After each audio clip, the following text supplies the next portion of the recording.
Hello everyone, कैसे हो आप सब। इस वीडियो में हम बात करेंगे कि हमारे आसपास जो नेगेटिविटी होती है या लोगों के थॉट्स होते हैं उनसे हमने कैसे डील करनी है। अगर आप क्रिप्टो करेंसी, बिटकॉइन, ब्लॉकचेन वगैरह में आना चाहते हो या फिर हो और लोग आपके अगेंस्ट बोलते हैं या फिर आपको बोलते हैं अरे ये तो गैम्बलिंग है या फिर ये टेररिस्ट एक्टिविटीज़ के लिए यूज़ होता है, तू गलत कर रहा है, या फिर आपको शक की निगाहों से देखते हैं, तो आपको बहुत सारी चीज़ें समझनी होंगी यहाँ पे। एक्चुअली हमारे यहाँ दिक्कत क्या है कि मीडिया जो है ना, वहाँ पर जो न्यूज़ आती हैं वो बहुत ज़्यादा नेगेटिव आती हैं और वो माहौल को ख़राब कर देती हैं। वहाँ जो न्यूज़ बनाने वाले लोग हैं वो भी टेक फील्ड के नहीं होते, उनको कॉन्सेप्ट्स क्लियर नहीं होते, उनको केवल हाईलाइट करना होता है, उनको हेडलाइन बनानी होती है और उनका मेन जो मोटिव होता है वो होता है व्यूज़ लेके आना। क्रिप्टो करेंसी आजकल ऐसी सेंसिटिव टॉपिक है ना जहाँ पे लोग ज़्यादा क्लिक कर देते हैं और उनको व्यूज मिल जाते हैं। उनका मेन मोटिव जो होता है वो पूरा हो जाता है। उनको इस बात से मतलब नहीं होता कि क्या वो लिख रहे हैं वहां पे। अभी स्कैम्स भी हो रहे हैं क्योंकि रेगुलेशंस नहीं है, तो बहुत सारी चीजें यहाँ पर लूप होल्स हैं और लोग जो गलत एक्टिविटीज करना चाहते हैं वो कर पा रहे हैं। तो इस वजह से भी मार्केट में बहुत ज़्यादा नेगेटिविटी हमें को देखने को मिलती है। लेकिन अगर आप इस फील्ड में फ्यूचर बनाना चाहते हो तो आपको ज़रूरत है इन सारी नेगेटिविटी को दूर करने की और आपको अपने कॉन्सेप्ट्स क्लियर करने की। मैं आपको शेयर करता हूँ, अभी 5-6 दिन पहले ही मेरे साथ क्या था कि मेरे यहाँ कुछ रिलेटिव्स आए हुए थे और ऐसे ही हम सब साथ में बैठे हुए थे, तो क्रिप्टो करेंसी की कोई बात होने लगी। वहाँ पे क्रिप्टो करेंसी की कोई बात निकल के आई कि भाई बार बार न्यूज़पेपर्स में आ रहा है कि ये चीज़ ठीक नहीं है, वार्निंग दी जा रही है और जो पॉपुलेशन है, हमारे यहाँ का यूथ है, उसको दूर रहने की सलाह दी जा रही है। अब क्या होता है ना कि हम जब कभी रिलेटिव्स वगैरह के साथ बैठे होते हैं तो हम जनरेशन्स गैप देखते हैं। जैसे आपके पेरेंट्स हैं तो आप में और उनमें एक जनरेशन गैप है। जो चीज़ आप समझ सकते हो शायद पॉसिबल है कि वो उस लेवल पे ना समझ सकें टेक्नोलॉजी से रिलेटेड। आप जैसे इंटरनेट यूज़ करते हो, उन लोगों के लिए इंटरनेट यूज़ करने का तरीका अलग होगा और उसको देखने का भी तरीका अलग होगा और आपका तरीका अलग होगा।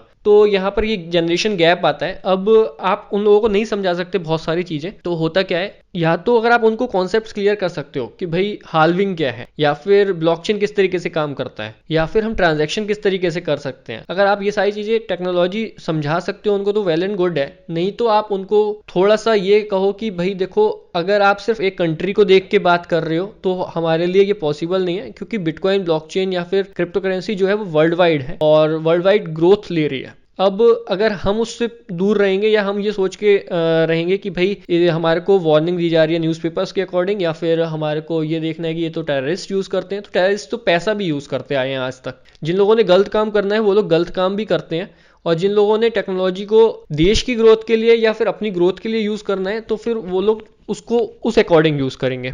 अगर हम इसको इग्नोर कर देंगे तो हम पीछे रह जाएंगे, हमारा नुकसान है। जो चीज़ इस टाइम पे डिमांड में है, मार्केट में नई है, अगर आप उसको अडॉप्ट करोगे तो आप उसके साथ साथ चल पाओगे और आगे आने वाले टाइम में आपको आपकी ग्रोथ दिखेगी, सक्सेस दिखेगी। मैं आपको यहाँ पे ये कहना चाहता हूँ, अगर आपको कोई भी निगेटिव बोल रहा है, हो सकता है आपका कोई फ्रेंड ही हो जो आपकी सेम एज का हो लेकिन उसकी फील्ड ये ना हो, या उसने इतनी ज़्यादा रिसर्च नहीं की हुई जितनी आपने करी हुई है, या आप करना चाहते हो, आप कुछ और देख रहे हो, आपका विजन कुछ और हो, पर्सपेक्टिव कुछ और हो, उसका कुछ और हो। तो हो सकता है कि उसके व्यूज आपसे मैच ना करें, वो आपको आके कह दे कि भाई ये तो गलत चीज़ है, तू ये क्या कर रहा है। तो बहुत सारी चीज़ें होती हैं। मैं आपको अपना यहाँ पे एक शेयर करता हूँ, बहुत ही ज़्यादा सक्सेसफुल ब्लॉगर है मेरी एक टच में, मैं उनको बहुत ज़्यादा मानता हूँ, ब्लॉगिंग की फील्ड में बहुत रिस्पेक्ट करता हूँ। लेकिन होता क्या है, जब भी मेरी और उनकी बात होती है तो वो क्रिप्टो करेंसी को सपोर्ट नहीं करते, क्रिप्टो करेंसी के अगेंस्ट में बात करते हैं। तो फिर मैंने क्या किया, मतलब मैं तो 2017 से बंदा इन्वॉल्व रहा हूँ, तो मेरा बहुत ज़्यादा लगाव है क्रिप्टो करेंसी से। मैंने बिटकॉइन को $2000 के आसपास से देखना चालू किया है और मेरे को ऐसा लगता है कि मैंने किसी बच्चे को बड़ा होते हुए देखा है। तो मैं तो मार्केट में बहुत सारे उतार चढ़ाव देख चुका हूँ, पॉजिटिविटी, नेगेटिविटी मैंने बहुत देखी है मार्केट में। तो मेरा एक अलग सा लगाव है यहाँ पे। और जब मेरे से कोई अगेंस्ट में बात करता है ना, तो अगर मैं उसको कॉन्सेप्ट्स नहीं समझा सकता तो फिर मैं थोड़ा सा दूर रहने की कोशिश करता हूँ उनसे। उसका रीज़न ये है कि जैसे मैं उन ब्लॉगर की बात कर रहा हूँ, वो अपनी एक फील्ड में सक्सेसफुल है काफ़ी। अब जब वो सक्सेसफुल हैं तो एक इमेज उनकी, एक रिस्पेक्ट है उनकी मेरी नज़रों में। और जब वो मेरे से बिटकॉइन के अगेंस्ट में बात करते हैं ना, तो मेरे को ये डर लगता है कि उनकी बात सही हो या ना हो, लेकिन उनको, मुझे ये डर लगता है कि कहीं मैं उनकी बात से इन्फ्लुएंस होकर कोई एक्शन ना ले लूँ। अब जो बंदा एक फील्ड में सक्सेसफुल है जरूरी नहीं कि दूसरी फील्ड में भी सक्सेसफुल हो, तो मेरे को ये चीज देखनी होती है। अब आजकल मैंने क्या किया हुआ है, जैसे हम हाल्विंग के बहुत क्लोज हैं और मेरा मानना है कि हम 2025-2024 में इतना बड़ा टाइम देखने वाले हैं क्रिप्टो का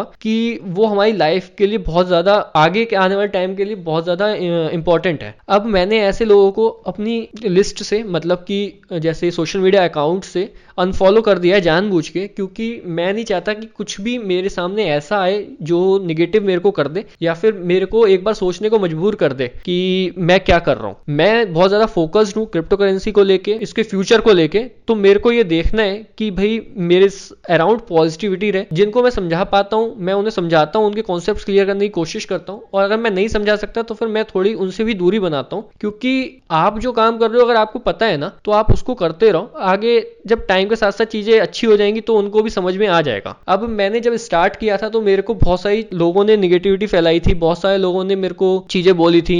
मैं अपने दोस्तों के साथ बैठता था तो वो मेरे को बोलते थे तू अपना पैसा बर्बाद कर देगा, या फिर उन लोगों की नजरों में ये गैम्बलिंग हुआ करता था। अच्छा, गैम्बलिंग क्या है? अगर जो चीज आप नहीं समझते वो हर चीज गैम्बलिंग है। फिर आप चाहे कोई भी बिजनेस कर रहे हो, अगर आपको उसकी समझ नहीं है तो फिर वो एक जुआ ही तो हुआ आपके लिए। अगर आप स्टॉक मार्केट को समझते हो, शेयर्स को समझते हो, चार्ट रीड करना जानते हो, तो वो काफी हद तक वहां के रिस्क कम हो जाते हैं। और अगर आप क्रिप्टो करेंसी के कॉन्सेप्ट समझते हो, बहुत सारी चीजें यहाँ पे हो रही हैं, वो सारी अपडेट रखते हो, तो गैम्बलिंग नहीं है। अच्छा, मेरी नजर में क्रिप्टो या फिर स्टॉक मार्केट में अगर आप ट्रेडिंग कर रहे हो और ट्रेडिंग भी अंधी कर रहे हो, मतलब आपको नहीं पता, अगर आप हवा में कुछ भी बाय सेल की ट्रेड लिए जा रहे हो, बाय सेल के ऑर्डर्स लिए जा रहे हो और चाहते हो केवल पैसा आ जाए, पैसा आ जाए, तो शायद वो गैम्बलिंग है। लेकिन अगर आपके कॉन्सेप्ट क्लियर हैं, आप जानते हो कि ये फ्यूचर है, तो फ्यूचर क्यों है, अगर आपको ये क्लियर है, वाई क्लियर है, तो ये गैम्बलिंग नहीं रह जाती। और साथ के साथ जब आप देखते हो कि बड़ी बड़ी कंट्रीज, बड़े बड़े कंपनीज इसमें इन्वॉल्व हो रहे हैं, आ रहे हैं मार्केट में, और वो अपने कुछ ना कुछ प्रोडक्ट लेके आना चाहते हैं या फिर कोई अपनी सर्विसेज लेके आना चाहते हैं। बहुत सारे बैंक्स हैं जो जान रहे हैं कि भाई ये फ्यूचर है, तो उनको किस तरीके से अपनी बैंकिंग को इंप्रूव करना है या किस तरीके से इसको इन्वॉल्व करना है अपने सिस्टम में। ब्लॉकचेन पे बहुत सारे लोग अडॉप्ट कर रहे हैं अपने सिस्टम में, इसको ट्राई कर करके देख रहे हैं। हमारे इंडिया में भी बहुत सारे स्टेट्स हैं जो ब्लॉकचेन को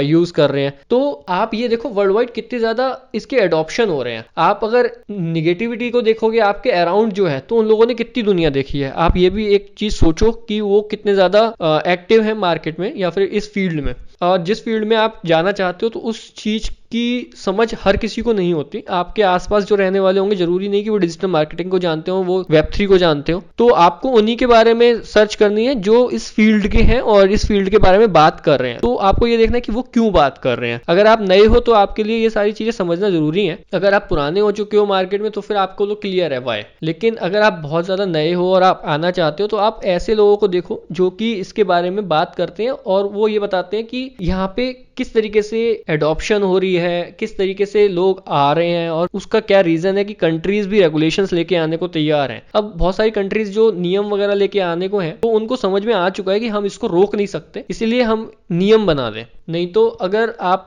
किसी भी कंट्री के बारे में बात करोगे तो वहां पे आपको देखने को मिलेगा कि हर गवर्नमेंट अगेंस्ट रहा करती थी एक टाइम पे, लेकिन आज की डेट में वहां पे टैक्स लग रहे हैं, रेगुलेशंस की बात हो रही है। तो वो क्यों हो रही है? क्योंकि उन्हें पता चल गया है कि ये चीज जो है वो फ्यूचर है और वहां पे हम इसको नहीं रोक सकते, नहीं दबा सकते। तो इससे अच्छा है कि हम अपने रेगुलेशंस लेके आए और जो भी लोग करना चाहते हैं उसको वार्न करते हुए पे, मतलब जो भी इसके प्रोज एंड कॉन्स हैं वो हम उनको बताएं और फिर उसके बाद जनता के ऊपर छोड़ दें कि किस तरीके से वो स्टेप्स लेना चाहते हैं। अगर वो इस तरीके से नहीं करेंगे तो फिर एक चीज ये भी आती है कि कंट्री पीछे रह जाएगी। अब जैसे एल सल्वाडोर है जिसने स्टेप लिया और बिटकॉइन को बहुत ज्यादा अच्छे से अडॉप्ट किया। अब वहां की जनता जो है वो इसको जान रही है, समझ रही है कि भाई किस तरीके से काम करती है ये टेक्नोलॉजी या किस तरीके से हम इसको यूज कर सकते हैं। लेकिन अब जो कंट्री है जिसने बिल्कुल ही इसको बैन कर दिया तो उसको तो पता ही नहीं चल रहा ना, उसके जो लोग हैं वहां के, उन लोगों को तो ये पता ही नहीं है कि किस तरीके से कुछ चल रहा है टेक्नोलॉजी में। तो ये चीज समझने की है कि एक गैप आ जाएगा जो लोग आज की डेट में इसको नहीं समझेंगे। तो एक चीज मेरे को यहाँ पे शेयर करनी थी आप लोगों के साथ कि मैं किस तरीके से नेगेटिविटी को डील करता हूँ या फिर मैं किस तरीके से जो मेरे अराउंड लोग हैं वो बात करते हैं तो मैं उनको क्लियर करने की कोशिश करता हूँ। मेरा यही है कि जिन लोगों को मैं समझा सकता हूँ मैं उनको कॉन्सेप्ट्स क्लियर करने की कोशिश करता हूँ और जिन लोगों को मैं नहीं समझा सकता फिर मैं उन लोगों से थोड़ी सी दूरी बना लेता हूँ। और क्योंकि मेरे को पता है कि मैं क्यों कर रहा हूँ या फिर मैं इस फील्ड में क्यों आया था 2017 में, तो मेरे लिए ये इंपॉर्टेंट है। बाकी आपके क्या व्यूज हैं आप मेरे को कमेंट बॉक्स में शेयर कर सकते हैं।